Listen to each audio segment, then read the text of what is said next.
ওষুধ দিছে, কিনে নিয়ে আইছি।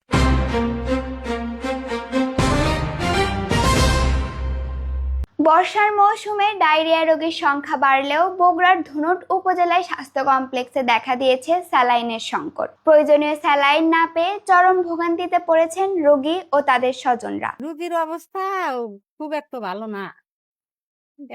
কালকে নিয়ে আসছিলাম, তার সে সামান্য আল্লাহ কিন্তু পায়খানা হইতেছে, গায়ের স্যালাইন কিনে দেওয়া।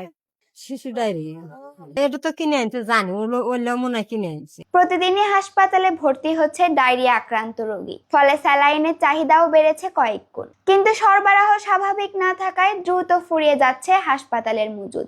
পাতলা পায়খানা, ওষুধ দিছে, কিনে নিয়ে এসে, তারপরে এখান থেকেও দিছে, এটি খাওয়াচ্ছে। এখানে টুকটাক যেটা ওষুধ এগুলোই দিচ্ছে, যেগুলো স্যালাইন শরীরে প্রবেশ করে এগুলো বাইরে থেকে না লাগছে।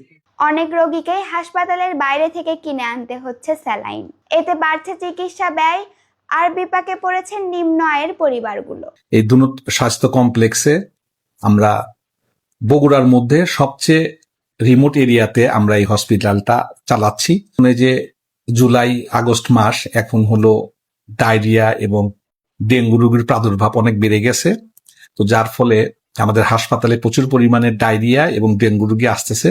আমরা চেষ্টা করতেছি যে তাদেরকে সর্বোচ্চ সেবা দেওয়ার জন্য। দ্রুত স্যালাইন সংকট নিরসনের কার্যকর উদ্যোগ না নিলে জনদুর্ভোগ আরো বাড়বে বলে আশঙ্কা সংশ্লিষ্টদের। রোদেলা তানজিম নিধি, মানাস মিডিয়া। মানাস মিডিয়া, যা দেখি তাই বলি।